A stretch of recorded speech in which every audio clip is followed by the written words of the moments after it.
naza boingana za ndoto me naza kukamwa tuza kubanga kupumbonya butu oso kupumbweka kukutana kona vilili ndila ukufie ya momoni bandoki mikolo tuza kusuka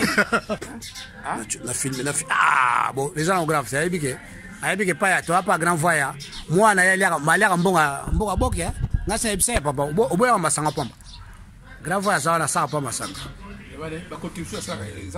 papa uma surprise aqui. Allez, Maswell, pode falar. Bom, Mbuta Paulo. Manuel Paulo. E mama Juliana Mbonga. Mbotizeni lubene. Utoma sigila gibeni mjambo. Mbwenyanka kafiri mukona vingi le. Medinu buzai. Buza kusianda makaka. Nzanda zala na bino. Kwa butambu ya gibye yangu moni boy. Hawa tukutani hawa ipaya mbutafaya. Tujie matamatono ya mabundi na wachafu. Na diunga balamba na lumatu batia lulungwa nani.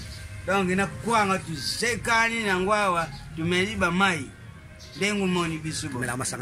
Tumelaga masangate. Tumeliba mai tutondi.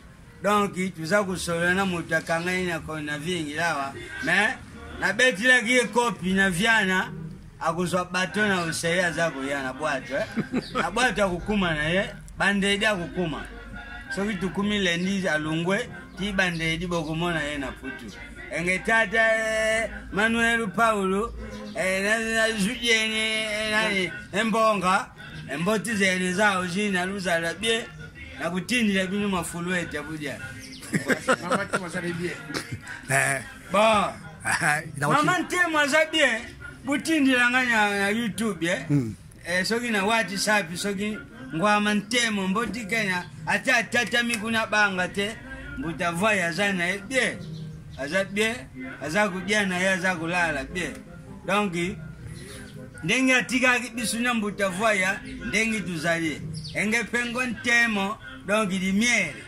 ntemo zalaka kana ntemo na yuwana kayo nyoso babomba kayo basenginya kayo na vingira musikanya yo iya kutute soku ye kumona na kuyila ngukuna ko neni nazabo ingana za ndoto me naza kukamwa tuza kubanga kupumbonya butu oso kupumbweka kukutana kona vilili ndila ukufie ya momoni bandoki mikolo tuza kusufiri tuza kudia penzate transport iza pasi wala boyoke wala mbuta bidi muta yaki na biso liboso na biso tuza kati ya station ya Kapolo pa ya Manuvaya ne bomoni kaka bozomona ba image awa ngabna osabino interview.